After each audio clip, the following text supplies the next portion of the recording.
ഒരുപാട് കരഞ്ഞ ദിവസമായിരുന്നു ഞാൻ. കാരണം ആ ഡോഗ് ഇപ്പോഴും എൻ്റെ അടുത്ത് വാലാട്ടുന്നത് ഇപ്പോഴും എൻ്റെ മനസ്സിലുണ്ട്. ഞാൻ ആ ഡോഗിനെ യൂത്തനൈസ് ചെയ്തു, അതായത് മേഴ്സി കില്ല് ചെയ്യേണ്ട വന്നു. 1.5 മാസം പ്രായമുള്ളൊരു പപ്പി ആയിരിക്കണം. താടിയിൽ പൊട്ടിയിട്ട് നാവ് ഉള്ളിൽ നിന്ന് പറഞ്ഞിങ്ങ് പുറത്ത് വന്നു. വാലാട്ടിക്കൊണ്ടിരിക്കുക. പക്ഷേ നാവില്ലാതെ ആ ഡോഗിന് വെള്ളം പോലും കുടിക്കാനായിട്ട് സാധിക്കത്തില്ല. അന്ന് യൂത്തനൈസ് ചെയ്യേണ്ടി വന്നു ആ ഡോഗിന്. ഇതുങ്ങളെ ഒരുപാട് സ്നേഹിക്കുന്ന ആളുകൾ ചിലപ്പോൾ ഇത് സഹിക്കത്തില്ല. അവർക്ക് ചിലപ്പോൾ ഒരു കുറച്ച് ദിവസത്തെ ട്രോമയിലോട്ടായിരിക്കും അവർ പോകുന്നത് ഈ ഇതിങ്ങനെയുള്ള കേസുകളൊക്കെ കാണുമ്പോഴത്തേക്ക്. അതുകൊണ്ട് ഞാൻ കഴിവതും അങ്ങനെ മരിക്കുന്ന കേസുകൾ ഷെയർ ചെയ്യാറില്ല. വൂണ്ടായിട്ട് പുഴു കയറിയിട്ട് കണ്ണവിടെ ഉണ്ടോയെന്ന് പോലും നമുക്ക് അറിയാൻ പറ്റത്തില്ല. 2 മാസം 3 മാസത്തെ ട്രീറ്റ്മെൻറ്റിനകത്ത് ഈ മുറിവ് ഉണങ്ങി വരുമ്പോഴത്തേക്ക് മുഖത്തെ നീര് കുറയും. അങ്ങനെ വന്നുമ്പോഴത്തേക്ക് ആ ഡോഗിന് 2 കണ്ണുകളും ഉണ്ടായിരുന്നു. 2 കണ്ണുണ്ടായിട്ട് ആ ഡോഗ് നോർമൽ ജീവിതത്തിനകത്തോട്ട് തിരിച്ചു വന്നു. മരിക്കാനായിട്ട് കിടന്നിരുന്ന ആ ഒരു ഡോഗിനെ നമ്മൾ കൊണ്ടുപോയി രക്ഷപ്പെടുത്തി അത് ജീവിതത്തിലേക്ക് തിരിച്ചു കൊണ്ടുവന്നപ്പോഴത്തേക്ക് നമുക്കൊരു സാറ്റിസ്ഫാക്ഷൻ ഉണ്ട്. അന്നേരം ആ ഒരു സാറ്റിസ്ഫാക്ഷനാണ് എന്നെ ഈ ഒരു മേഖലയിൽ ഇപ്പോഴും തുടർന്ന് കൊണ്ടുപോകാനായിട്ട് പ്രേരിപ്പിച്ചുകൊണ്ടിരിക്കുന്നത്. നമ്മൾ കണ്ടു കഴിഞ്ഞ് കഴിഞ്ഞാൽ നമ്മൾ സഹിക്കത്തില്ല. മനുഷ്യനായിട്ടുള്ള ഒരാളും സഹിക്കാത്ത രീതിയിലുള്ള ഒരുപാട് കേസുകൾ നമ്മൾ രക്ഷപ്പെടുത്തിയിട്ടുണ്ട്. ചിലതൊക്കെ നമ്മൾ ഹോസ്പിറ്റലിലോട്ട് കൊണ്ടുപോകുന്ന വഴിക്ക് മരിച്ചു പോയിട്ടുള്ളതുണ്ട്. അങ്ങനെ 2 കണ്ണും പുറത്ത് വന്നിട്ടുള്ള 2 ഡോഗ്സ് ഇവിടെ ഉണ്ട്. അവർ 2പേരുടെയും കണ്ണെടുത്ത് കളയേണ്ട ഇവിടെ ഉണ്ട് നമ്മുടെ വീട്ടിൽ. അവർ കുറച്ച് കെയറിങ് ആവശ്യമുണ്ട്. നമ്മളെപ്പോഴും ഉള്ളതുകൊണ്ട് ഇവിടാണ്. അങ്ങനെ ആ ഒരു ബുദ്ധിമുട്ടുകൾ ചിലപ്പോൾ അവർ സഹിക്കത്തില്ല. അവർക്ക് അന്നേരം അതിനെ എങ്ങനെയെങ്കിലും ഒഴിവാക്കണമെന്നുള്ള ആ ഒരു ഇതിനകത്തായിരിക്കും നമ്മളെ വിളിക്കുന്നത്. ഒരുപാട് കേസുകൾ അങ്ങനെയാണ് വിളിക്കുന്നത്. അങ്ങനെയുള്ളൊരു ദയവ് ചെയ്ത് ഡോഗ്സിനെ വാങ്ങരുതെന്നേ ഞാൻ പറയത്തുള്ളൂ. കാണിക്കാൻ വേണ്ടിയിട്ട് വളർത്തുന്ന ആൾക്കാരുണ്ട്. പക്ഷേ ഈ ഡോഗ്സിനെ സംബന്ധിച്ചിടത്തോളം അവരുടെ ലോകമാണ് നമ്മൾ, അവരുടെ ഒരേ ഒരു ലോകമാണ് നമ്മൾ. അന്നേരം നമ്മൾ അവർക്ക് വേണ്ടിയിട്ട് ടൈം സ്പെൻഡ് ചെയ്യാനായിട്ട് ശ്രമിക്കണം. മറ്റാരുമില്ല. ഗവൺമെൻറ്റിൻ്റെ ഭാഗത്തുനിന്ന് ഇവർക്ക് വേണ്ടിയിട്ടുള്ള കാര്യങ്ങൾ ചെയ്യുന്നുണ്ടായിരുന്നുണ്ടെങ്കിൽ ഈ ആനിമൽ റെസ്ക്യൂസിൻ്റെ ആവശ്യം പോലും നമ്മുടെ നാട്ടിൽ ഇല്ലായിരുന്നു. പലപ്പോഴും സഹാനുഭൂതി അല്ലെങ്കിൽ എമ്പതി എന്നുള്ള കാര്യങ്ങളൊക്കെ ഉപയോഗിക്കുക ഒരു മനുഷ്യൻ മറ്റൊരു മനുഷ്യനോട് കാണിക്കുമ്പോൾ മാത്രമാണ്. ശരിക്കും നമ്മൾ മനുഷ്യരെ മാത്രമാണോ കൺസിഡർ ചെയ്യേണ്ടത്? മൃഗങ്ങളെ, പൂച്ചകളെ, പട്ടികളെ ഇവരെയൊക്കെ നോക്കാൻ ആരാണ്? അവിടെയാണ് അനിമൽ റെസ്ക്യൂവേഴ്സിൻ്റെ പ്രത്യേകത. അനിമൽ റെസ്ക്യൂവറായ മുഹമ്മദ് ഫൈസലാണ് ചേരുന്നത്. അദ്ദേഹത്തിൻ്റെ ജീവിതയാത്ര മൂവി വേൾഡ് മീഡിയ ഓൺലൈനോടൊപ്പം പങ്കുവയ്ക്കാൻ. നമസ്കാരം. നമസ്കാരം. ഫൈസൽ, നമ്മൾ ഫൈസലിന്റെ വീട്ടിലാണ് ഇരിക്കുന്നത്. ഇവിടെ തന്നെ ഇപ്പോൾ അറിയാം, ശബ്ദങ്ങളൊക്കെ കേട്ടിട്ടും അല്ലെങ്കിൽ ചുറ്റും ഏകദേശം ഒരു 10-20 ഡോഗ്സ് ഉണ്ട്, 2-3 കാറ്റ്സ് ഉണ്ട്. എങ്ങനെയാ ഇങ്ങനത്തെ ഒരു കാര്യം അല്ലെങ്കിൽ ഇങ്ങനത്തെ ഒരു മനുഷ്യാവകാശ പ്രവൃത്തി എന്ന് കൂടി പറയാൻ പറ്റില്ല, ഒരു ജീവകാരുണ്യ പ്രവൃത്തി അല്ലെങ്കിൽ ഒരു നന്മ പ്രവൃത്തി ചെയ്യാൻ അങ്ങനെ ഒരു പ്രേരണ വിടുന്ന? പ്രേരണ എന്ന് വെച്ച് കഴിഞ്ഞാൽ ഇതിപ്പം ഇവരെ നോക്കാനായിട്ട് മറ്റാരുമില്ല. ഗവൺമെൻറ്റിൻ്റെ ഭാഗത്തുനിന്ന് ഇവർക്ക് വേണ്ടിയിട്ടുള്ള കാര്യങ്ങൾ ചെയ്യുന്നുണ്ടായിരുന്നുണ്ടെങ്കിൽ ഈ ആനിമൽ റെസ്ക്യൂസിൻ്റെ ആവശ്യം പോലും നമ്മുടെ നാട്ടിൽ ഇല്ലായിരുന്നു. ആരുടെ ഭാഗത്തുനിന്ന് ഒരു സഹായം ഇവർക്കില്ലാത്തതുകൊണ്ടാണ് നമ്മളെ പോലുള്ള ആളുകൾ ഇതിലേക്ക് ഇറങ്ങേണ്ടി വരുന്നത്. അന്നേരം ഞാൻ ഡോഗ്സിനെ ആണെങ്കിലും കാറ്റ്സിനെ ആണെങ്കിലും നല്ലപോലെ സ്നേഹിക്കുന്നൊരു ആളാണ്. അന്നേരം ഇതേപോലെ ഒരു സാഹചര്യത്തിനകത്തൊരു ആക്സിഡൻറ്റ് പറ്റി കിടക്കുന്നൊരു ഡോഗിനെ, വൂണ്ടായിട്ട് കിടന്നൊരു ഡോഗിനെ ഞാനെടുത്ത് റെസ്ക്യൂ ചെയ്ത് തുടങ്ങിയതാണ് ഈ ഒരു മേഖലയിലേക്ക് വരുന്നത്. എന്തായിരുന്നു ആ സംഭവം? സംഭവം എന്ന് വെച്ച് കഴിഞ്ഞാൽ ഞാനൊരു ഓട്ടോ ഡ്രൈവർ ആയിരുന്നു. ഒരു ദിവസം ഓട്ടം പോയിട്ട് തിരിച്ച് വരുന്ന വഴിക്ക് റോഡിൻ്റെ നടുക്ക് ഒരു ചെറിയ ഇടുക്ക് വഴിയായിരുന്നു. ആ വഴിയുടെ സെൻട്രലായിട്ടൊരു ഡോഗ് കഴുത്തിൽ മൊത്തത്തിലൊരു വൂണ്ടൊക്കെ ആയിട്ട് പുഴുവായിട്ട് മരിക്കാനായിട്ട് ലാസ്റ്റ് ബ്രെത്ത് എന്ന് തന്നെ പറയാം, ആ ഒരു രീതിയിൽ കിടക്കുകയായിരുന്നു. അന്നേരം ആ ഡോഗിനെ എടുത്ത് മാറ്റിയാൽ മാത്രമേ എനിക്ക് വണ്ടിയും കൊണ്ട് പോകാൻ പറ്റത്തുള്ളൂ. ആ ഒരു അവസ്ഥയിലായിരുന്നു നമ്മൾ ആ ഡോഗിനെ കാണുന്നത്. അങ്ങനെ ഞാൻ അവിടെ നിന്നിട്ട് ഒരുപാട് പേരെ നമ്മൾ മുനിസിപ്പാലിറ്റിയിൽ പിന്നെ വെറ്റിനറി ഹോസ്പിറ്റലുകളിൽ എല്ലായിടത്തും വിളിച്ചിട്ടുണ്ടായിരുന്നു. അങ്ങനെ വിളിച്ചപ്പോഴത്തേക്ക് ഇവരെ അങ്ങനെ വന്നെടുത്തുകൊണ്ട് പോയി ചികിത്സ കൊടുക്കാനായിട്ടുള്ള സംവിധാനങ്ങളൊന്നും ഇല്ല എന്നുള്ള കാര്യം മനസ്സിലായി.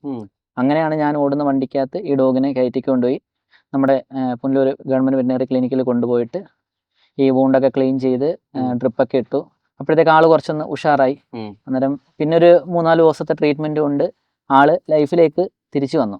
അന്നേരം ആ ഒരു ലാസ്റ്റ് ബ്രെത്തിന് വേണ്ടി അതായത് മരിക്കാനായിട്ട് കിടന്നിരുന്ന ആ ഒരു ഡോഗിനെ നമ്മൾ കൊണ്ടുപോയി രക്ഷപ്പെടുത്തി അത് ജീവിതത്തിലേക്ക് തിരിച്ചു കൊണ്ടുവന്നപ്പോഴത്തേക്ക് നമുക്കൊരു സാറ്റിസ്ഫാക്ഷൻ ഉണ്ട്.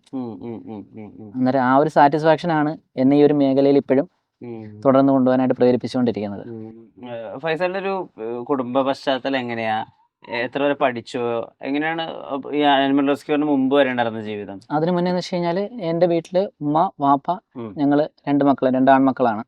എൻ്റെ ബ്രദറുണ്ട്, അവനിപ്പം പുറത്താണ്. പക്ഷെ അന്ന് ഞാൻ റെസ്ക്യൂവിനകത്തോട്ട് വരുന്ന സമയത്ത് അവൻ നാട്ടിലുണ്ട്. ഞങ്ങൾ 2പേരും ഓട്ടോ ഡ്രൈവേഴ്സ് ആയിരുന്നു. അന്നേരം വാപ്പ മരിച്ചു പോയിട്ടുണ്ടായിരുന്നു. വാപ്പ ലിവർ സിറോസിസ് ആയിട്ടാണ് മരിച്ചു പോകുന്നത്. അതിനുശേഷം ഉമ്മായും ഞങ്ങൾ 2പേരും മാത്രമേ ഉണ്ടായിരുന്നുള്ളൂ. അന്നേരം അങ്ങനെ മുന്നോട്ട് അന്നന്ന് നമ്മൾ ഓടുന്നത് കൊണ്ട് അന്നന്ന് കഴിഞ്ഞു വന്ന ആ ഒരു രീതിയിൽ വാടക വീട്ടിലാണ് നമ്മൾ താമസിച്ചു പോയിക്കൊണ്ടിരുന്നത്. പിന്നീട് ഒരു ദിവസം ഓട്ടോയുമായി പോകുമ്പോഴാണ് പോകുമ്പോഴാണ് ഈ ഒരു ആ, ഈ ഒരു ലൈഫിനകത്തോട്ട് ഞാൻ കടന്നു വരുന്നത് ഇപ്പോഴുള്ള. Okay okay okay okay. ഇപ്പോൾ അനിമൽ റെസ്ക്യൂവിൽ തന്നെ ഏറ്റവും അധികം മനസ്സിനെ വിഷമിപ്പിച്ച ഒരു ഡോഗിന്റെ കാഴ്ച ആ ഡോഗിനെ പിന്നീട് ജീവിതത്തിലേക്ക് തിരിച്ചു കൊണ്ടുപോകുന്നത്, അങ്ങനെ ഒരു സംഭവം പറഞ്ഞ അങ്ങനെ പെട്ടെന്ന് ചോദിച്ചു കഴിഞ്ഞാൽ ഒരുപാടുണ്ട്. ഒരുപാട് കേസുകളുണ്ട്. നമ്മൾ കണ്ടു കഴിഞ്ഞു കഴിഞ്ഞാൽ നമ്മൾ സഹിക്കത്തില്ല. മനുഷ്യനായിട്ടുള്ള ഒരാളും സഹിക്കാത്ത രീതിയിലുള്ള ഒരുപാട് കേസുകൾ നമ്മൾ രക്ഷപ്പെടുത്തിയിട്ടുണ്ട്. ചിലതൊക്കെ നമ്മൾ ഹോസ്പിറ്റലിലോട്ട് കൊണ്ടുപോകുന്ന വഴിക്ക് മരിച്ചു പോയിട്ടുള്ളതുണ്ട്. നമ്മൾ എന്നെ സോഷ്യൽ മീഡിയ വഴി ആയിരിക്കുമല്ലോ ബ്രോ കണ്ടിട്ടുള്ളത്. അതെ അതെ. നിങ്ങൾ ഈ സക്സസ് ആയിട്ടുള്ള കേസുകൾ മാത്രമായിരിക്കും നമ്മൾ അതുവഴി കണ്ടിട്ടുള്ളത്. ഞാൻ ഡെയിലി ഒരു 4-5 റെസ്ക്യൂസ് ചെയ്യുന്ന ഒരാളാണ്. അന്നേരം അതിനകത്ത് ഇതേപോലെ പലതും നമ്മൾ ഒരു 50% നമ്മൾ രക്ഷപ്പെടുത്താൻ ശ്രമിച്ചിട്ടും രക്ഷപ്പെടാത്ത കേസുകളാണ്. നമ്മളത് സോഷ്യൽ മീഡിയയിലൂടെ പങ്കുവെക്കാനായിട്ട് ആഗ്രഹിക്കുന്നില്ല. കാരണം ഇതൊക്കെയെന്ന് വെച്ച് കഴിഞ്ഞാൽ നമുക്കിത് കണ്ട് ആ ഒരു ഇതായിട്ടുണ്ടായിരിക്കും. പക്ഷേ ഇതുങ്ങളെ ഒരുപാട് സ്നേഹിക്കുന്ന ആളുകൾ ചിലപ്പോൾ ഇത് സഹിക്കത്തില്ല. അവർക്ക് ചിലപ്പോൾ ഒരു കുറച്ച് ദിവസത്തെ ട്രോമയിലോട്ടായിരിക്കും അവർ പോകുന്നത് ഈ ഇതിങ്ങനെയുള്ള കേസുകളൊക്കെ കാണുമ്പോഴത്തേക്ക്. അതുകൊണ്ട് ഞാൻ കഴിവതും അങ്ങനെ മരിക്കുന്ന കേസുകൾ ഷെയർ ചെയ്യാറില്ല. ഓർമ്മയിൽ നിൽക്കുന്ന ഏറ്റവും ടെൻഷൻ അടിച്ചൊരു റെസ്ക്യൂ അതേതായിരുന്നു? ടെൻഷൻ അടിച്ചിട്ടുള്ളൊരു റെസ്ക്യൂ എന്ന് വെച്ച് കഴിഞ്ഞാൽ എനിക്ക് ഏറ്റവും വിഷമം തോന്നിയത്, അത് ഞാൻ ആ ഡോഗിനെ യൂത്തനൈസ് ചെയ്തു. അതായത് മേഴ്സി കില്ല് ചെയ്യേണ്ട വന്നു. അതെന്ന് പറഞ്ഞു കഴിഞ്ഞാൽ ഒരു 1.5 മാസം പ്രായമുള്ളൊരു പപ്പി ആയിരിക്കണം. അതിൻ്റെ താടിയല് പൊട്ടിയിട്ട് നാവ് ഉള്ളിൽ നിന്ന് പറഞ്ഞിങ്ങ് പുറത്ത് വന്നു. താടിയലിനകത്തായിരിക്കും ഈ താഴത്തെ ഭാഗത്തല്ലേ ഇത് നാവ് അറ്റാച്ച് ആയിട്ടിരിക്കുന്നത്. അത്രയും ഭാഗം ഇങ്ങനെ പറഞ്ഞപ്പോഴത്തേക്ക് നാവും കൂടെ ഇങ്ങ് പുറത്ത് വന്നു. അന്നേരം ആ ഒരു അവസ്ഥയിൽ അന്ന് സംഭവിച്ചിട്ടേ ഉള്ളൂ. ആരോ കൊണ്ടൊന്ന് ഉപേക്ഷിച്ച പട്ടിക്കുഞ്ഞുങ്ങളായിരുന്നു. 3 കുഞ്ഞുങ്ങളുണ്ടായിരുന്നു. അതിനകത്തൊരു കുഞ്ഞിനാണ് ഈ സംഭവം പറ്റുന്നത്. ഈ കുഞ്ഞ് നമ്മളെ കണ്ട് വാലാട്ടും. ആ ഒരു അവസ്ഥയിൽ നമ്മളെ കണ്ട് വാലാട്ടിക്കൊണ്ടിരിക്കുക. പക്ഷേ നാവില്ലാതെ ആ ഡോഗിന് വെള്ളം പോലും കുടിക്കാനായിട്ട് സാധിക്കത്തില്ല. മനസ്സിലായി? 1.5 മാസം പ്രായമായുള്ളൂ. അന്നേരം ഡോക്ടേഴ്സിൻ്റെ അടുത്ത് ചോദിച്ചപ്പോഴത്തേക്ക് ഇനിയുള്ള ഓരോ ദിവസവും അതിന് നരകമായിരിക്കും. അതുകൊണ്ട് നമ്മൾ അന്ന് യൂത്തനൈസ് ചെയ്യേണ്ടി വന്നു ഡോഗിനെ. അന്ന് ഒരുപാട് കരഞ്ഞ ദിവസമായിരുന്നു ഞാൻ. കാരണം ആ ഡോഗ് ഇപ്പോഴും എൻ്റെ അടുത്ത് വാലാട്ടുന്നത് ഇപ്പോഴും എൻ്റെ മനസ്സിലുണ്ട്. അങ്ങനൊരു ഡോഗിനെ നമുക്ക് ചെയ്യേണ്ടി വന്നതെന്ന് വെച്ച് കഴിഞ്ഞാൽ വളരെ ഏറ്റവും അധികം ചെയ്തതിൽ ചാരിതാർത്ഥ്യം കിട്ടിയ ഭയങ്കര സക്സസ് കിട്ടിയതിൽ ഏറ്റവും അധികം സന്തോഷിച്ച ഒരു റെസ്ക്യൂ ഏതായിരിക്കും? അങ്ങനെ നോക്കുകയാണെങ്കിൽ ഒരുപാട് കേസുകളുണ്ട്. ചിലത് ഈ തല മൊത്തത്തിൽ വൂണ്ടായിട്ട് പുഴു കയറിയിട്ട് കണ്ണവിടെ ഉണ്ടോന്ന് പോലും നമുക്ക് അറിയാൻ പറ്റത്തില്ല. ഫുള്ള് നീരടിച്ചിരിക്കുന്ന സമയത്ത് അവിടെ കണ്ണുണ്ടോ എന്താന്നുള്ളത് നമുക്ക് അറിയാൻ പറ്റത്തില്ല. അങ്ങനെ ഹോസ്പിറ്റലിൽ കൊണ്ടുപോയി 2 മാസം 3 മാസം ട്രീറ്റ്മെന്റിനകത്ത് ഈ മുറിവ് ഉണങ്ങി വരുമ്പോഴത്തേക്ക് മുഖത്തെ നീര് കുറയും. അങ്ങനെ വന്നുമ്പോഴത്തേക്ക് ആ ഡോഗിന് 2 കണ്ണുകളും ഉണ്ടായിരുന്നു. 2 കണ്ണും ഉണ്ടായിട്ട് ആ ഡോഗ് നോർമൽ ജീവിതത്തിനകത്തോട്ട് തിരിച്ചു വന്നു. ഇതേപോലെ തന്നെ ഒരുപാട് കേസുകളുണ്ട്. ഒരുപാട് ഈ അടുത്ത് ഇൻസ്റ്റാഗ്രാമിൽ 2-3 ഡോഗ്സിന്റെ കണ്ണിന് കാഴ്ച നഷ്ടപ്പെട്ട കേസസ് കൂടി ഷെയർ ചെയ്തിട്ടുണ്ടായിരുന്നല്ലോ. 2 ലാബ്രഡോർ ഉണ്ട്. അതെന്തായിരുന്നു സംഭവിച്ചത്? ഒരു ലാബ്രഡോർ ഡോഗിനെ കൊല്ലത്ത് ഉപേക്ഷ നിലയിൽ കണ്ടെത്തിയതായിരുന്നു. അന്നേരം നമ്മളല്ല വേറൊരു വഴിയാത്രക്കാരായിട്ടുള്ള 2 ബ്രോസ് ആണ് കണ്ടുപിടുത്തുന്നത്. അന്നേരം ഇതിനെ കണ്ടപ്പോഴത്തേക്ക് അവർക്ക് മനസ്സിലായില്ല ഇതിന് കാഴ്ച ഉണ്ടോ ഇല്ലയോ എന്നുള്ളത് അറിയത്തില്ല. അവർ നോക്കിയപ്പോഴത്തേക്ക് ഒരു ഡോഗ് ഏതാണെങ്കിലും ഈ വീട്ടിൽ നിന്ന് ഒരു ഡോഗിനെ കൊണ്ടുവന്ന് കളയുമ്പോഴത്തേക്ക് അവർക്ക് റോഡിനെ പറ്റി അറിയത്തില്ല. അന്നേരം വണ്ടി ഇടിക്കാൻ ചാൻസ് ഉള്ളതുകൊണ്ട് അവിടെ മുനിസിപ്പാലിറ്റിയുടെ കോർപ്പറേഷൻ നമ്മുടെ വേസ്റ്റിന്റെ ഇടാനായിട്ടുള്ള ബോക്സ് ഉണ്ടായിരുന്നു. മറ്റേ കൂട് പോലെ ഇരിക്കുന്നത്. അവരതിനകത്തോട്ട് ആ റോഗ് പിടിച്ചിട്ട് അടച്ചിട്ട് അന്നത്തെ ദിവസം പിറ്റേ ദിവസം ആഹാരം കൊടുത്തു. പിറ്റേന്നാണ് ഞാൻ ചെന്നുപോയി നോക്കുമ്പോഴത്തേക്കാണ് ഈ ഡോഗിന് കാഴ്ചയില്ലെന്നുള്ള കാര്യം ഞാൻ മനസ്സിലാക്കുന്നത്. ഞാൻ പറയുമ്പോഴാണ് അവരും അറിയുന്നത്. അങ്ങനെ കൊണ്ടുവന്ന് അതിനെ ഹോസ്പിറ്റലിൽ കൊണ്ടുവന്ന് കാണിച്ചു. അന്നേരം ഈ ഡോഗിന് എത്ര പ്രായമുണ്ട്, എന്നാണ് കാഴ്ച നഷ്ടപ്പെട്ടത്, ഹിസ്റ്ററിയും കാര്യങ്ങളും ഒന്നും നമുക്ക് അറിയില്ല. അങ്ങനെ ഏറ്റവും ചെയ്യാൻ പറ്റുന്നതിന് മാക്സിമം എന്ന് വെച്ച് കഴിഞ്ഞാൽ ലെൻസ് മാറ്റി വെക്കുക എന്നുള്ളതാണ്. അങ്ങനെ നമ്മൾ ഒരു കണ്ണിന്റെ ലെൻസ് മാറ്റി വെച്ചു. പക്ഷെ സക്സസ് ആയില്ല. ആ ഡോഗിന് കാഴ്ച കിട്ടിയില്ല. അന്നേരം അത് ജന്മന ഉള്ളതോ അങ്ങനെയുള്ള പ്രശ്നങ്ങൾ എന്തെങ്കിലും ആയിരിക്കണം. അല്ലാതെ ഈ പ്രായം കൂടിയത് മൂലം ഉണ്ടായിട്ടുള്ള പ്രശ്നമാണെന്നുണ്ടെങ്കിൽ ആ ഒരു സർജറിക്കകത്ത് റിക്കവർ ആവേണ്ടതായിരുന്നു. അങ്ങനെ ഡോക്ടർ കാഴ്ചയൊക്കെ തിരിച്ചു. പിന്നെ ഒരുപാട് കേസുകളുണ്ട്. ലെൻസ് എടുത്ത് മാറ്റി കഴിയുമ്പോഴത്തേക്ക് കിട്ടുന്നതുണ്ട്. ഡ്രോപ്സ് ഒഴിച്ചാൽ തന്നെ വരുന്ന കേസുകളുണ്ട്. അങ്ങനെ ഒരുപാട് ബ്ലൈൻഡ് ആയിട്ടുള്ള പിന്നെന്ന് വെച്ച് കഴിഞ്ഞാൽ ഈ തലയ്ക്ക് ഇടി കിട്ടുമ്പോഴത്തേക്ക് ഞാൻ റെസ്ക്യൂ ചെയ്തേക്കുന്നതിനകത്ത് ഒരുപാട് കേസുകൾ അങ്ങനെ ഉണ്ട്. ഈ തലയ്ക്ക് എന്തെങ്കിലും വണ്ടി ഇടിക്കുകയോ അല്ലെങ്കിൽ ആരെങ്കിലും അടിക്കുകയൊക്കെ ചെയ്യുമ്പോഴത്തേക്ക് കണ്ണിങ്ങ് പുറത്തു വരും. അന്നേരം പിന്നെ ആ ഒരു അവസ്ഥയിൽ ചിലപ്പം തിരിച്ച് വെക്കാനായിട്ട് പറ്റത്തില്ല. തിരിച്ച് വെച്ചിട്ട് കുറച്ചൊക്കെ ഈ സോക്കറ്റിനകത്തുനിന്ന് പുറത്ത് വന്നിട്ടുള്ളതെന്നുണ്ടെങ്കിൽ നമ്മൾ വെച്ച് കഴിഞ്ഞാൽ കാഴ്ച തിരിച്ച് കിട്ടാറുണ്ട്. ഒരുപാടങ്ങ് പുറത്ത് വന്നു കഴിഞ്ഞാൽ നമുക്കൊന്നും ചെയ്യാൻ പറ്റത്തില്ല. നമുക്കത് റിമൂവ് ചെയ്ത് കളയാനേ പറ്റത്തുള്ളൂ. അങ്ങനെ 2 കണ്ണും പുറത്ത് വന്നിട്ടുള്ള 2 ഡോഗ്സ് ഇവിടുണ്ട്. അവർ രണ്ടുപേരുടെയും കണ്ണെടുത്ത് ഇപ്പൊ കളയേണ്ടത് ഇവിടെ ഉണ്ട്. ഇവിടെ ഉണ്ട്. ഓക്കെ. നമ്മുടെ വീട്ടിൽ അവർ കുറച്ച് കെയറിങ് ആവശ്യമുണ്ട്. നമ്മളെപ്പോഴും ഉള്ളതുകൊണ്ട് ഇവിടാണ് ഓ ഓ ഓ ആക്കിയേക്കുന്നത്. ഓക്കെ അവർക്കൊരു ആളനക്കവും കാര്യങ്ങളൊക്കെ കേൾക്കാനായിട്ട്. ഈ ഒരുപാട് സ്നേഹത്തോട് കൂടിയിട്ട് പലപ്പോഴും ഈ ഇൻസ്റ്റാഗ്രാമിലൊക്കെ വീഡിയോസ് ഒക്കെ കണ്ടിട്ട് ആളുകൾ വലിയ ആവശ്യത്തോടുകൂടി ഡോഗിനെ വാങ്ങിക്കുകയും വാങ്ങിക്കും. അവസാനം പിന്നീട് അവർക്ക് എന്തെങ്കിലും അസുഖം വരുമ്പോഴോ അല്ലെങ്കിൽ അവർക്ക് എന്തെങ്കിലും ഒരു ഫൗൾ സ്മെല്ല് വരുമ്പോഴോ ഒന്നും സഹിക്കാൻ പറ്റാതെ അവർ പുറത്താക്കി ഉപേക്ഷിക്കുകയൊക്കെ ചെയ്യുകയും ചെയ്യണമല്ലോ. അങ്ങനത്തെ ആളുകളെ ഓർത്ത് ശപിക്കാറുണ്ടോ ചിലപ്പോഴൊക്കെ? ബ്രോ, എനിക്ക് സത്യം പറഞ്ഞു കഴിഞ്ഞാൽ ഒരു ദിവസം വരുന്നതിനകത്ത് ഒരു 50% കോൾസും വീട്ടിലുള്ള ഡോഗ്സിനെ കൊണ്ടുപോകാമെന്ന് ചോദിച്ചുകൊണ്ടാണ്. പലരും പപ്പിയായിട്ടൊക്കെ ഇരിക്കുന്ന സമയത്ത് ആ ഒരു ക്യൂട്ട്നെസ് കണ്ടിട്ട് അല്ലെങ്കിൽ ഏതെങ്കിലും ഒരു റീല് കണ്ടിട്ടായിരിക്കും വളർത്താനായിട്ട് എടുത്തുകൊണ്ട് പോകുന്നത്. കൊണ്ടുപോയതിന് ശേഷം അവർക്ക് മനസ്സിലാവും അത് ഇച്ചിരി ബുദ്ധിമുട്ടുള്ള കേസാണ്. അല്ലെന്നുണ്ടെങ്കിൽ അവർക്ക് ഒരു ഡോഗ് ഉണ്ടെന്നുണ്ടെങ്കിൽ നമുക്ക് ഒരിക്കലും അങ്ങോട്ടും ഇങ്ങോട്ടും മാറി നിൽക്കാനായിട്ട് പറ്റത്തില്ല. അതിൻ്റെതായിട്ടുള്ള ബുദ്ധിമുട്ടുകളുണ്ടാവും. അങ്ങനെ ആ ഒരു ബുദ്ധിമുട്ടുകൾ ചിലപ്പോൾ അവർ സഹിക്കത്തില്ല. അവർക്ക് അന്നേരം അതിനെ എങ്ങനെയെങ്കിലും ഒഴിവാക്കണമെന്നുള്ള ആ ഒരു ഇതിനകത്തായിരിക്കും നമ്മളെ വിളിക്കുന്നത്. ഒരുപാട് കേസുകൾ അങ്ങനെയാണ് വിളിക്കുന്നത്. അങ്ങനെയുള്ളൊരു ദയവ് ചെയ്ത് ഡോഗ്സിനെ വാങ്ങരുതെന്നേ ഞാൻ പറയത്തുള്ളൂ. ഒരിക്കലും വാങ്ങരുത്. കാരണം നമ്മളൊരു ഡോഗിനെ എടുക്കുക എന്ന് പറഞ്ഞു കഴിഞ്ഞാൽ വീട്ടിലൊക്കെ കൊണ്ടുവരിക എന്ന് പറഞ്ഞു കഴിഞ്ഞാൽ അതൊരു ലൈഫ് ടൈം ആയിട്ടുള്ളൊരു ഉത്തരവാദിത്തം, കമ്മിറ്റ്മെൻ്റ് ആണ്. അന്നേരം ആ ഡോഗ് അതിൻ്റെ മരണം വരെയോ അല്ലെങ്കിൽ ആ വളർത്തുന്ന ആളുടെ മരണം വരെയോ അതിനെ നോക്കുക എന്നുള്ളത് നമ്മുടെ ഉത്തരവാദിത്തമായിരിക്കും. അങ്ങനെയുള്ളവർ മാത്രമേ വാങ്ങാൻ നിൽക്കാവൂ. ഒരു ഡോഗിനെ വളർത്താൻ വാങ്ങുന്ന ആൾ അല്ലെങ്കിൽ ഒരു ഡോഗിനെ അഡോപ്റ്റ് ചെയ്യാൻ ഉദ്ദേശിക്കുന്ന ആളുടെ ഒരു മൈൻഡ് സെറ്റ് എങ്ങനെയായിരിക്കണം? മൈൻഡ് സെറ്റ് എന്ന് പറഞ്ഞു വെച്ചാൽ ഇപ്പം നമ്മുടെ വീട്ടിലൊരു മെമ്പറിന് എങ്ങനെയാണോ അങ്ങനെ ആയിരിക്കണം നമ്മൾ അവരെയും കാണേണ്ടത്. വെച്ച് കഴിഞ്ഞാൽ ഒരു അസുഖം വന്നു കഴിഞ്ഞാൽ ഹോസ്പിറ്റലിൽ കൊണ്ടുപോകണം, സമയത്ത് ആഹാരം കൊടുക്കണം, നമ്മളൊരു 10 മിനിറ്റെങ്കിലും അവർക്ക് വേണ്ടിയിട്ട് ടൈം സ്പെൻഡ് ചെയ്യണം.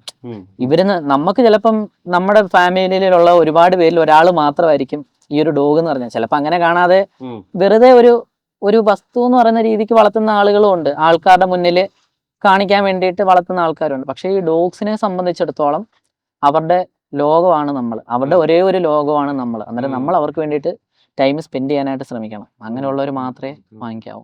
ഈ ആളുകൾക്ക് പൊതുവെ ഈ ഡോഗ്സിന് ചെറിയൊരു മുറിവ് വന്നിട്ട് 1-2 ദിവസം കഴിയുമ്പോൾ ചിലപ്പോൾ പുഴുക്കൾ വരും. ഈ പുഴുക്കൾ വരുമ്പോഴാണ് പലപ്പോഴും ആളുകൾ ഡോഗ്സിനെ ഉപേക്ഷിക്കുന്നത്. ഏത് ഘട്ടത്തിലാണ് ഡോഗിന് പുഴുക്കൾ വരുന്നത്? അങ്ങനെ ഈ പുഴുക്കൾ വന്ന അവസ്ഥയിൽ നിന്ന് ബ്രോ തന്നെ പേഴ്സണലി ഇൻട്രസ്റ്റ് എടുത്തിട്ട് രക്ഷപ്പെടുത്തിയ ഒരു കേസ് കൂടി റെഫർ ചെയ്ത് പറയാം. അങ്ങനെ നോക്കുവാണെന്നുണ്ടെങ്കിൽ ഇപ്പൊ ഇവിടെ തന്നെ ഒരു ജർമ്മൻ ഷെപ്പേർഡ് ഡോഗ് ഉണ്ട്. ഫ്രണ്ടിൽ കിടക്കുന്നത്. ആളുടെ കഴുത്ത് ഭാഗത്ത് ഒരു മുറിവും അത് ഫുള്ള് മാഗറ്റ് ആയിട്ടായിരുന്നു കൊണ്ടുവന്ന് പുഴുക്കളായിട്ടായിരുന്നു കൊണ്ടുവന്ന് കളഞ്ഞേക്കുന്നത്. പുഴുക്കൾ ഉണ്ടാവുന്നതെന്ന് വെച്ച് കഴിഞ്ഞാൽ ഒരു രക്തത്തിന്റെ അംശം എവിടെയെങ്കിലും ബോഡിയിൽ എവിടെയെങ്കിലും ഇരുന്നാൽ മതി, അതിനകത്ത് ഈച്ച വന്നിരുന്ന് മുട്ടയിടും. അത് വിരിഞ്ഞ് പുഴുക്കളായിട്ടാണ്. അത് പുഴുവാകുമ്പോഴത്തേക്ക് അവരെങ്ങനെയാണ് ശരീരം തുളച്ച് ഉള്ളിലോട്ട് കയറിക്കൊണ്ടിരിക്കുക. അങ്ങനെയാണ് ഈ ഇത്രയും വലിയ വൂണ്ടായിക്കൊണ്ടിരിക്കുന്നത്. ഓരോ ദിവസം കഴിയുന്തോറും ഇതിന്റെ വലിപ്പം കൂടിക്കൊണ്ടിരിക്കും. പലരും ഈ ഒരു മുറിവ് ഹെയറി ബ്രീഡ്സിനകത്തൊക്കെ ഈ മുറിവ് കാണാറില്ല. അതിപ്പം ഈ മുറിവ് എന്ന് പറഞ്ഞു കഴിഞ്ഞാൽ പല കാരണങ്ങളും കൊണ്ടുണ്ടാവാം. എന്തെങ്കിലും വേറൊരു ഡോഗ് ബൈറ്റ് ചെയ്തുണ്ടാവാം, അല്ലെന്നുണ്ടെങ്കിൽ എന്തെങ്കിലും ഒരു കമ്പിക്കകത്തോ എന്തിനകത്തെങ്കിലും ഉണ്ടാവാം. ചില ഈ ടിക്സ് ഉണ്ടല്ലോ, ടിക്സ് കടിച്ചു പിടിച്ചിരിക്കുമ്പോഴത്തേക്ക് ഇവർ ചിലപ്പോൾ ചൊറിഞ്ഞു കളയുന്ന സമയത്ത് അവിടുന്ന് ആ കടിച്ചിരുന്ന ഭാഗത്ത് നിന്ന് ചിലപ്പോൾ ഒരു തുള്ളി ബ്ലഡ് ആയിരിക്കും വന്നിരിക്കുന്നത്. അതിനകത്ത് വന്നും ഈ ഈച്ചകൾ മുട്ടയിടാറുണ്ട്. ഈച്ചയാണ് മെയിൻ ആയിട്ടുള്ള പ്രശ്നം, മാഗറ്റ് ഉണ്ടാകാനായിട്ടുള്ള കാരണം എന്ന് വെച്ച് കഴിഞ്ഞാൽ. പലരും അത് ശ്രദ്ധിക്കാറില്ല. ഈ ഒരു വൂണ്ട് ഒരു സ്മെല്ലൊക്കെ വന്ന് തുടങ്ങുമ്പോഴത്തേക്കായിരിക്കും ഈ ഹെയറി ബ്രീഡ്സിനകത്ത് പോലും ഇങ്ങനെ ഒരു വൂണ്ട് ഉണ്ടെന്നുള്ള കാര്യം അറിയുന്നത്. പലപ്പോഴും ഈ സൈബീരിയൻ ഹസ്കികളെ അല്ലെങ്കിൽ അമേരിക്കൻ പിറ്റ്ബുൾ ഇങ്ങനത്തെ മൃഗങ്ങളെ പോലും ഉപേക്ഷിച്ച നിലയിൽ പലപ്പോഴും കാണാറുണ്ട്. അങ്ങനെ പൊന്നും വിലയുള്ള മൃഗങ്ങൾ ഉപേക്ഷിക്കപ്പെട്ട അവസ്ഥയിൽ ഫൈസലിന് കണ്ടിട്ടുണ്ട്. ഹസ്കി കിട്ടിയിട്ടുണ്ട്. ഹസ്കിക്ക് എന്ന് പറഞ്ഞു കഴിഞ്ഞാൽ നമ്മുടെ കൊല്ലം ജില്ലയിലെ അങ്ങനെ ഒരുപാട് പൈസ കൊടുത്ത് വാങ്ങിക്കുന്ന ആൾക്കാരില്ല, വളരെ കുറച്ചേ ഉള്ളൂ. പിന്നെ അങ്ങനെ വാങ്ങിക്കുന്നവർ നല്ല രീതിയിൽ നോക്കുന്നവരായിരിക്കും, അതിനെപ്പറ്റി അറിഞ്ഞ് അതിനുള്ള സൗകര്യങ്ങളൊക്കെ കൊടുത്ത്. പിന്നെ എന്നാലും ചിലർക്ക് ഈ ഫ്രണ്ട്സൊക്കെ ഈ പുറത്തോട്ടൊക്കെ പോകുന്ന സമയത്ത് അവരുടെ ഫ്രണ്ട്സിന് വളർത്താനായിട്ടൊക്കെ കൊടുക്കും. അങ്ങനെയുള്ളവർക്ക് ചിലപ്പോൾ അതിന് ഒരു വില കാണത്തില്ല, ഫ്രീ ആയിട്ട് കിട്ടിയൊരു സംഭവമാണ്. പിന്നെ അങ്ങനെ അന്നേരം അതിനകത്ത് എന്തെങ്കിലും ഒരു ജടയോ അല്ലെങ്കിൽ സ്കിൻ ഇൻഫെക്ഷൻ ആണ് കൂടുതലായിട്ടും വരുന്ന പ്രശ്നം എന്ന് വെച്ച് കഴിഞ്ഞാൽ ഇങ്ങനെയുള്ള അങ്ങനെയൊക്കെ രോമമൊക്കെ കൊഴിഞ്ഞ് വരുമ്പോഴത്തേക്ക് ഇവർ കൊണ്ടുവന്ന് ഉപേക്ഷിക്കാറുണ്ട്. അങ്ങനെ ഹസ്കിയൊക്കെ കിട്ടിയിട്ടുണ്ട് നമുക്ക്. ഹസ്കി പിറ്റ്ബുള്ളിനെയൊക്കെ കിട്ടിയിട്ടുണ്ട്, റോഡ് വീലർ അത്യാവശ്യം ഷിറ്റ്സു, ഒരുപാട് ബ്രീഡ്. ഷിറ്റ്സു അതിന് ഒരു 2-3 ദിവസമായിട്ടേ ഉള്ളൂ. അതിന്റെ കണ്ണിന്റെ ഇവിടെ ഇത്രയും ഭാഗത്തൊരു മുറിവ്, അതിനകത്ത് ഫുള്ള് മാഗറ്റായിട്ട് 100 കണക്കിന് പുഴു ഉണ്ടായിരുന്നു അതിനകത്ത്. ആ ഒരു ചെറിയൊരു തലയ്ക്കകത്ത് ഇത്രയും പുഴു ഉണ്ടായിരുന്നു. അതിനെയൊക്കെ എങ്ങനെയാണ് കൊണ്ടുവന്ന് കളയുന്നത് നമുക്കറിയത്തില്ല. കാരണം അത്രയ്ക്ക് സ്നേഹം. എന്നെ 2 ദിവസത്തെ പരിചയമുള്ള അതിന്, എന്നിട്ട് എൻ്റെ അടുത്ത് നിൽക്കുന്ന ആ ഒരു സ്നേഹം എന്ന് പറഞ്ഞു കഴിഞ്ഞാൽ അത്രയ്ക്ക് ഇനി വളർത്തിയവരെങ്ങനെ ആയിരിക്കും കൊണ്ടുവന്ന് കളയുന്നത് എന്നുള്ളത് അറിയത്തില്ല. Okay, okay, okay, okay. ഇപ്പൊ ഒരു ഡോഗിനെ വളരെയധികം വിഷമമുള്ളൊരവസ്ഥയിൽ കാണുന്നു. ഉം. ഫൈസലിനെ ഒരാൾ വിളിച്ച് വിവരം അറിയിക്കുന്നു. ഉം. പിന്നെ ഫൈസലിന്റെ ഒരു മോഡ് ഓഫ് ഓപ്പറേണ്ടി എങ്ങനെയായിരിക്കും? ഓപ്പറേഷൻ എന്ന് പറയുമ്പോഴത്തേക്ക് ഞാൻ ഒരാൾ മാത്രമേ ഉള്ളൂ റെസ്ക്യൂ ചെയ്യാനായിട്ട്. കൊല്ലം ആ. ജില്ലയിൽ വളരെ കുറവാണ് റെസ്ക്യൂ ചെയ്യുന്ന ആളുകൾ എന്ന് പറയുമ്പോഴത്തേക്ക്. എനിക്ക് ഡെയിലി എങ്ങനെയാണെങ്കിലും കുറഞ്ഞത് ഒരു 50 കോൾസ് എങ്കിലും നമ്മൾ എടുക്കേണ്ട കേസുകൾ വിളിക്കാറുണ്ട്. ഉം. കൂടുതലും വിളിക്കുന്നത് വീട്ടിലുള്ള ഡോഗ്സിനെ എടുക്കാൻ വേണ്ടിയിട്ട്. നമ്മളത് ചെയ്യത്തില്ല എന്ന് പറയും. പിന്നെ ഡോഗ്സിൻ്റെ വീഡിയോയും കാര്യങ്ങളൊക്കെ അയച്ചു തന്നു കഴിഞ്ഞാൽ അഡോപ്ഷന് വേണ്ടിയിട്ട് ശ്രമിക്കുക എന്നുള്ളത് പറയും. അങ്ങനെ സ്റ്റോറിയൊക്കെ ഷെയർ ചെയ്തിട്ട് ഒരുപാട് അഡോപ്ഷനൊക്കെ നടന്നിട്ടുണ്ട്. ഹെൽത്ത് ഇഷ്യൂസ് ഒന്നും ഇല്ലാത്തതാണെങ്കിൽ. ഹെൽത്ത് ഇഷ്യൂസ് ഉള്ള ഡോഗ്സ് ആണെങ്കിൽ നമ്മൾ പറയും നിങ്ങൾ ട്രീറ്റ്മെൻറ്റ് ചെയ്യുക. ട്രീറ്റ്മെൻറ്റ് ചെയ്തുകൊണ്ടിരിക്കുന്ന സമയത്ത് നമ്മൾ അഡോപ്ഷൻ്റെ കാര്യങ്ങളൊക്കെ നോക്കി അങ്ങനെ കൊടുക്കാമെന്ന് പറയും. പിന്നെ ഈ സ്ട്രേ ഡോഗ്സിൻ്റെ അല്ലെങ്കിൽ ഇതേപോലെ അബാൻഡൻ ചെയ്ത ഡോഗ്സിൻ്റെ കാര്യങ്ങൾ നമ്മൾ പറഞ്ഞ് വിളിക്കുകയാണെന്നുണ്ടെങ്കിൽ നമുക്കൊരു ലിമിറ്റുണ്ട്. കാരണം ഇവിടെ ഷെൽട്ടറിലും വീട്ടിലായിട്ട് ഒരു 100 അടുപ്പിച്ച് ഡോഗ്സ് എൻ്റെ കയ്യിലുണ്ടെന്ന്. ഇവരുടെ കാര്യങ്ങൾ ക്ലീനിങ്, ഫീഡിങ്, പിന്നെ അവർക്ക് എന്തെങ്കിലും മെഡിസിൻ കൊടുക്കണമെന്നുണ്ടെങ്കിൽ അത്, പിന്നെ വൂണ്ട് ക്ലീനിങ് ഉണ്ടായിരിക്കും. അന്നേരം ഇതെല്ലാം നമ്മൾ ചെയ്തിട്ട് വൈകുന്നേരം ഒരു 6 മണിക്ക് ശേഷമായിരിക്കും റെസ്ക്യൂവിന് ഇറങ്ങുന്നത്. ഒരു ദിവസം എനിക്ക് എടുക്കാൻ പറ്റുന്ന മാക്സിമം നമ്പർ എന്ന് പറഞ്ഞു കഴിഞ്ഞാൽ ഒരു 4-5 റെസ്ക്യൂസ് ആയിരിക്കും. അന്നേരം ഇന്ന് വിളിക്കുന്ന കേസ് ചിലപ്പോൾ എനിക്ക് ഇന്ന് പോകാൻ പറ്റണമെന്നില്ല. കാരണം ഞാൻ പറഞ്ഞില്ലേ ഇപ്പം നമുക്ക് സമയപരിമിതി ഉണ്ട്. അന്നേരം നമ്മൾ ഇന്ന് പോകുന്ന റൂട്ടിൽ നിന്നാണ് ആ കോൾ വിളിക്കുന്നതെന്നുണ്ടെങ്കിൽ നമുക്ക് അന്ന് തന്നെ എടുക്കാനായിട്ട് പറ്റും. വണ്ടിക്കകത്ത് സ്ഥലം ഉണ്ടെന്നുണ്ടെങ്കിൽ. എൻ്റെ വണ്ടി ഈക്കോ വാനാണ്. അതിനകത്ത് മാക്സിമം ഒരു 4-5 ഡോഗ്സിനെ എടുക്കാനായിട്ട് പറ്റത്തുള്ളൂ. പല ഡോഗ്സും പല സ്വഭാവമുള്ളവരായിരിക്കും. ചിലപ്പോൾ അടുത്തടുത്ത് കിടത്തുമ്പോഴത്തേക്ക് അവർ അങ്ങോട്ടും ഇങ്ങോട്ടും ബൈറ്റ് ചെയ്യാനായിട്ടൊക്കെ ഉള്ള ചാൻസുകളുണ്ട്. അന്നേരം ഒരു ലിമിറ്റ് വെച്ച് നമുക്ക് ചെയ്യാനായിട്ട് പറ്റത്തുള്ളൂ. പിന്നെ ഇന്ന് തന്നെ നിലവിലൊരു സാഹചര്യം വെച്ച് നോക്കുകയാണെങ്കിൽ ഇന്ന് തന്നെ നോക്കുവാണെങ്കിൽ എനിക്കിനി 3 ദിവസത്തേക്ക് പോകാനായിട്ടുള്ള റെസ്ക്യൂസ് കിടപ്പുണ്ട്. അത് നമ്മൾ ഓരോ ദിവസം ഓരോ റൂട്ടായിരിക്കും പോകുന്നത്. ഇന്നിപ്പോൾ പത്തനംതിട്ട റൂട്ടാണ് പോകുന്നതെന്നുണ്ടെങ്കിൽ നാളെ കൊല്ലം റൂട്ടായിരിക്കും, മറ്റന്നാൾ ട്രിവാൻഡ്രം റൂട്ടിലായിരിക്കും. ആ റൂട്ടിൽ നമുക്ക് ഏതൊക്കെ റെസ്ക്യൂസ് വിളിച്ചേക്കുന്നതിനകത്ത് നമുക്ക് എടുത്തേ പറ്റത്തുള്ളൂ. അങ്ങനെയുള്ളൊരു, അതായത് നമ്മൾ എടുത്തില്ല എന്നുണ്ടെങ്കിൽ മരിച്ചു പോകും. ആ ഒരു കണ്ടീഷനിലുള്ള കേസുകൾ മാത്രമാണ് നമ്മൾ എടുത്തുകൊണ്ടിരിക്കുന്നത്.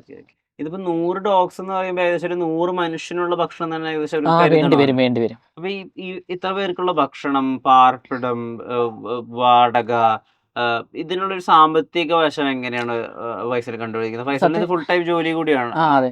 അത് സത്യം പറഞ്ഞു കഴിഞ്ഞാൽ നമുക്ക് കൂടുതലായിട്ടെന്ന് പറയുമ്പോഴത്തേക്ക് ഇവരുടെ ആഹാരത്തിന് വേണ്ടിയിട്ട് നമുക്ക് ഇതുവരെ ആരുടെയും കയ്യിൽ നിന്ന് നമ്മൾ ചോദിച്ച് വാങ്ങിക്കേണ്ടി വന്നിട്ടില്ല.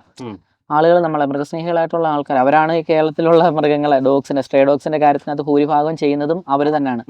അവരാണ് നമുക്ക് വേണ്ടിയിട്ടുള്ള കാര്യങ്ങൾ ചെയ്യുന്നത്. പിന്നെ ഞാൻ പറഞ്ഞില്ലേ, ഞാൻ ഡെയിലി ചിലപ്പോൾ ഒരു 4-5 റെസ്ക്യൂസ് എടുക്കാറുണ്ട്. ഞാനിപ്പം പോയി എടുക്കുന്ന സമയത്ത് അവിടെയുള്ള ആൾക്കാർ നമ്മൾ ചോദിക്കത്തില്ല. ആരുടെയും കയ്യെടുത്ത് ഒരാളുടെ അടുത്ത് പോലും നമ്മൾ ഇതുവരെ പൈസ ചോദിച്ചു വാങ്ങിയിട്ടില്ല. അന്നേരം അവർ ഇങ്ങോട്ട് കൊണ്ട് നമ്മുടെ പോക്കറ്റിൽ വെച്ച് തരുമായിരിക്കും. നമ്മളുടെ വിളിച്ച നമ്പറിനകത്ത് GPay ചെയ്ത് തരുമായിരിക്കും.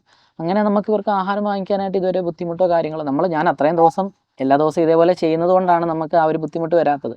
ചിലപ്പോൾ ഒരാഴ്ച എനിക്ക് എന്തെങ്കിലും ഒരു അസുഖം വന്നോ എങ്ങനെ റെസ്റ്റ് എടുക്കേണ്ടി വന്നു കഴിഞ്ഞു കഴിഞ്ഞാൽ അതിൻ്റെതായിട്ടുള്ള ബുദ്ധിമുട്ടുകളുണ്ടാവും. ഞാൻ ഇതുവരെ എനിക്ക് തോന്നുന്നു ഒരു തവണ ഒരു ഡോഗിനെ ക്യാച്ച് ചെയ്യാൻ വേണ്ടിയിട്ട് എടുത്ത് ചാടിയ സമയത്ത് എൻ്റെ റിബ് ഒന്ന് പൊട്ടിയിട്ടുണ്ടായിരുന്നു. ആ ഒരു സമയത്ത് എനിക്ക് തോന്നുന്നു ഒരു 6-7 ദിവസം പോയില്ല. ഇത്രയും ദിവസമുള്ള ഞാൻ പോകാതിരിക്കുന്നത് ഈ ഒരു 3 വർഷം ഇതിനകത്തോട്ട് വന്നതിന് ശേഷം.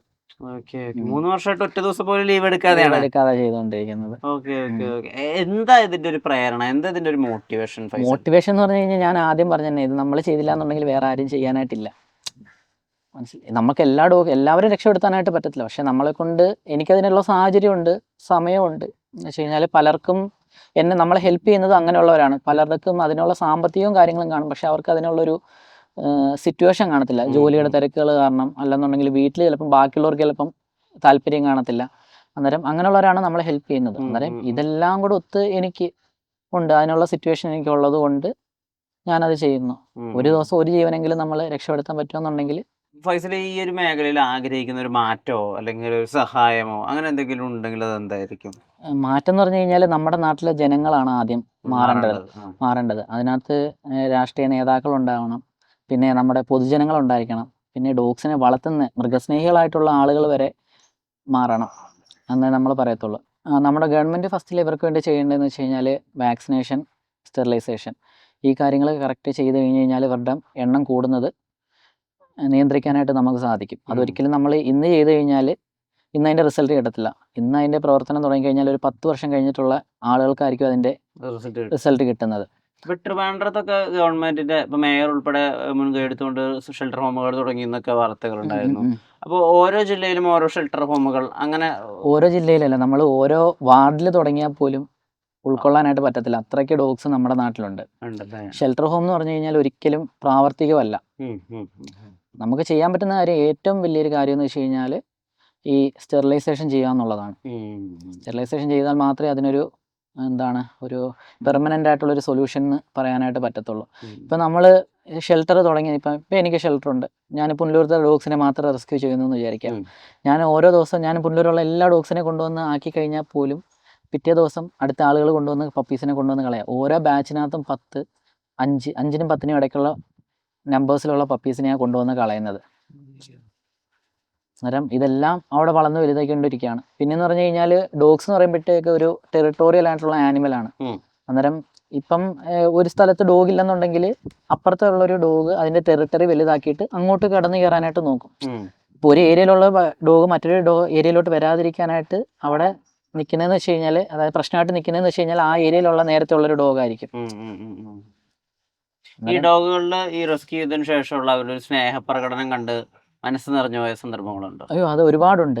ഒരുപാട് കേസുകളുണ്ട്. എന്ന് വെച്ച് കഴിഞ്ഞാൽ ഈ പല ഡോഗ്സ് ആക്സിഡൻറ്റ് പറ്റി കിടക്കുകയായിരിക്കും. അവർക്ക് ചിലപ്പോൾ കണ്ണ് മാത്രമേ അനക്കാൻ പറ്റത്തുള്ളായിരിക്കും. ആ കണ്ണ് നമ്മളെ നോക്കിയിട്ട് അവർ വാലാട്ടും.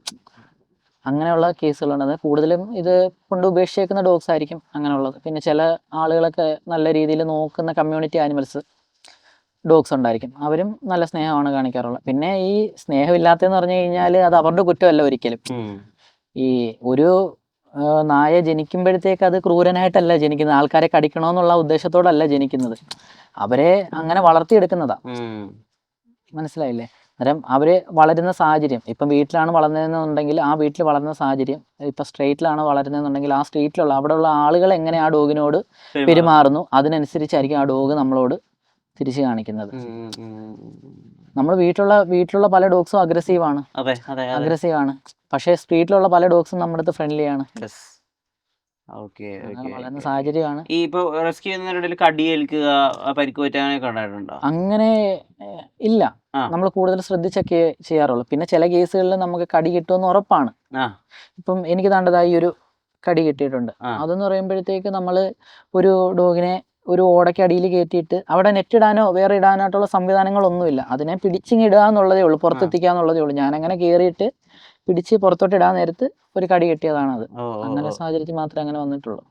ഈ പാത്രമൊക്കെ കുടുങ്ങിയിട്ടുള്ള ഡോഗ്സ് ഒക്കെ ഉണ്ടാവുമല്ലോ? ഒരുപാട് ഡോഗ്സ്. അവര് റെസ്ക്യൂ ചെയ്യുമ്പോൾ ശരിക്കും എന്താ, ഈ റെസ്ക്യൂ ചെയ്യുന്നതിന് മുമ്പ് വരെ നിങ്ങളെ വിളിക്കുമ്പോൾ എന്താ നമ്മൾ ശ്രദ്ധിക്കേണ്ടത്? റെസ്ക്യൂ ചെയ്യുമ്പോൾ എന്താ നമ്മൾ ശ്രദ്ധിക്കേണ്ടത്? റെസ്ക്യൂ ചെയ്യുന്നതിന് മുന്നേ കൂടുതൽ ആൾക്കാർക്കൊന്നും ചെയ്യാനായിട്ടില്ല. പലരും ഈ മാന്തും എന്നുള്ള കാരണം കൊണ്ടാണ് രക്ഷപ്പെടുത്താനായിട്ട് നിൽക്കാത്തത്. പിന്നെ കൂടുതൽ ട്രാൻസ്പെറൻ്റ് ആയിട്ടുള്ള ബോട്ടിലുകളായിരിക്കും തലയിൽ കുടുങ്ങിയേക്കുന്നത്. ഈ ആളുകളെ കാണുമ്പോഴത്തേക്ക് ഇവർക്ക് മനസ്സിലാവും. അന്നേരം ഇവർ ഓടാൻ, ഇപ്പം നമ്മൾ പിടിക്കാൻ ചെല്ലുമ്പോഴത്തേക്ക് ആ ഡോഗിനെ മനസ്സിലാവത്തില്ല നമ്മൾ രക്ഷപ്പെടുത്താനാണ് പോകുന്നതെന്നുള്ളത് അവർക്ക് മനസ്സിലാവത്തില്ല. അവർ വിചാരിക്കും നമ്മൾ എന്ത് ഉപദ്രവിക്കാനായിട്ടാണ് കണ്ട വരുന്നത്, അതുകൊണ്ട് അങ്ങ് ഓടിപ്പോവുക ചെയ്യുന്നത്. അന്നേരം കൂടുതൽ അവർക്ക് സാധാരണ ആളുകളോട് നമ്മൾ റെസ്ക്യൂ ചെയ്യാനായിട്ട് പറയാറില്ല. പിന്നെ അത്രയ്ക്ക് ധൈര്യമുള്ളവരുടെ അടുത്ത്, അതായത് ഇപ്പോൾ റാബീസിൻ്റെ ഭയവും കാര്യങ്ങളൊന്നും ഇല്ലാത്ത ആളുകളുടെ അടുത്ത് നമ്മൾ പറയും, നമ്മൾ പുറകിലൂടെ പോയി അതിൻ്റെ വാലിൽ പിടിച്ചാൽ മതി എന്ന് പറയും. വാലിൽ പിടിക്കുമ്പോഴത്തേക്ക് ഈ ഡോഗ് നമ്മളെ അറ്റാക്ക് ചെയ്യാനായിട്ട്, എന്ന് വെച്ച് കഴിഞ്ഞാൽ പിടിവിടാൻ വേണ്ടിയിട്ട് തല തിരിച്ചു കൊണ്ടുവരുമ്പോഴത്തേക്ക് ആ സമയത്ത് നമ്മൾ ആ ബോട്ടിൽ വെറുതെ ഒന്ന് പിടിച്ചാൽ മതി, ഡോഗ് തനിയെ ഊരിക്കൊണ്ട് പൊയ്ക്കോളും. ഞാൻ ഏകദേശം ഒരു 200-ന് മുകളിൽ റെസ്ക്യൂസ് ഈ ബോട്ടിലിൻ്റെ കേസ് മാത്രം എടുത്തിട്ടുണ്ട്. അതിനകത്ത് ഒന്നിനകത്ത് പോലും ഉപയോഗിച്ചിട്ടില്ല, വലയിട്ട് പിടിച്ചിട്ടില്ല. എല്ലാം ഈ ഒരു മെത്തേഡിലാണ് എടുത്തിട്ടുള്ളത്. ഈ മെത്തേഡുകളൊക്കെ എവിടുന്നാ പഠിക്കുന്ന വയസ്സില്? ഇതൊക്കെ നമ്മൾ ഓരോന്ന് ചെയ്ത് നോക്കി തന്നെ. അതെ, ഫസ്റ്റ് റെസ്ക്യൂ എന്ന് പറയുമ്പോഴത്തേക്ക് ഞാൻ വാലിലൊന്നും അല്ല പിടിക്കുന്നത്. ഞാൻ പുറകെ ഓടി വന്നിട്ട് ഒരു റൂമിനകത്ത് കയറ്റിയിട്ട് ആ റൂമിനകത്ത് നിന്ന് ആ ഡോഗ് ഇറങ്ങി പോകാൻ നേരത്ത് അതിന്റെ ബോട്ടിലിനകത്ത് പിടിച്ച് കൈപ്പിടി കിട്ടി. അങ്ങനെയാണ് ഇല്ല, ഈ തലയ്ക്കകത്ത് ഇത് കയറുമെന്നുണ്ടെങ്കിൽ ഉറപ്പായിട്ടും ഇറങ്ങിയും വരും. അന്നേരം ഈ ചെവിയാണ് ഇവർക്ക് പ്രശ്നമായിട്ടിരിക്കുന്നത്. ചെവിയുടെ ഷേപ്പ് ഇങ്ങനെ ഇരിക്കുന്നത് കൊണ്ടാണ് ഇരിക്കുന്നത്. അന്നേരം നമ്മുടെ ചെവിയുടെ അവിടെ വരെ നമ്മളിങ്ങനെ പിടിച്ചിട്ട് പിടിച്ചു കൊടുക്കണം. ബാക്കി അവരങ്ങ് ചെയ്തോളും. പിന്നെ കൂടുതൽ കേസുകൾ ഈ 2 ആഴ്ച 3 ആഴ്ച കുടുങ്ങിയിട്ടൊക്കെ ആയിരിക്കും നമ്മളെ ആൾക്കാർ വിളിക്കുന്നത്. അവിടെ കൂടുതൽ ആളുകളും അവിടെയുള്ള ആളുകളൊക്കെ ഒന്ന് ശ്രമിച്ചു നോക്കും എങ്ങനെ വലയിട്ട് പിടിക്കാൻ. അവരുടെ കയ്യിൽ ചിലപ്പോൾ മറ്റേ ഈ കിണറിനൊക്കെ ഇടുന്ന വലയൊക്കെയാണ് ഈ കാണുന്നത്, അത് വെച്ചൊക്കെ ഇട്ട് പിടിക്കാനൊക്കെ നോക്കും. ഒന്നും നടന്നില്ല എന്ന് വരുമ്പോഴത്തേക്ക് ഇവര് ഈ നമ്പറൊക്കെ അന്വേഷിച്ച് ഫയർഫോഴ്സിനെ വിളിക്കും. ഉം. അങ്ങനെ ഫയർഫോഴ്സ് ഒക്കെ ആയിരിക്കും നമ്മുടെ നമ്പർ കൊടുക്കുന്നത്. അങ്ങനെ നമ്പർ എടുത്ത് അങ്ങനെ ചെല്ലുമ്പോഴത്തേക്കൊക്കെ ചിലപ്പോൾ ഏകദേശം 2 ആഴ്ച ആയിട്ടുണ്ടായിരിക്കും. ഉം. കയറിയപ്പോൾ ഉള്ള ടൈറ്റ് ചിലപ്പോൾ ആ സമയത്ത് കാണത്തില്ല. കാരണം ഒരു തുള്ളി വെള്ളം പോലും ആ 2 ആഴ്ചത്തോളം ആ ഡോഗ്സ് കഴിച്ചിട്ടുണ്ടായിരിക്കത്തില്ല. ഓ. അത് ആ സമയത്ത് ഭയങ്കരമായിട്ട് ലൂസായിട്ടിരിക്കും. നമ്മൾ പിടിക്കുക എന്നുള്ളത് മാത്രമേ ഉള്ളൂ. സുഖമായിട്ട് വരും. ഉം.